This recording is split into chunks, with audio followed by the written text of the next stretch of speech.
Oh, you made it. Welcome back. This is Hacker 404. In this video we will download VirtualBox, then we will download Kali Linux, which will be our hacking machine.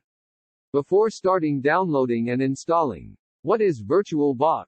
VirtualBox is one of the simplest and powerful virtualization software, which allow us to install more than one operating system on host or current machine.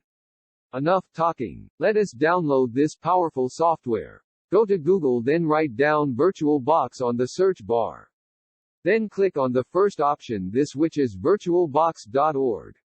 Then select download. Then select your current operating system type. Mine is Windows, so I will download Windows Host. After downloading VirtualBox you will get this software. Then let us install it. Click next. The default is fine, so let us click next.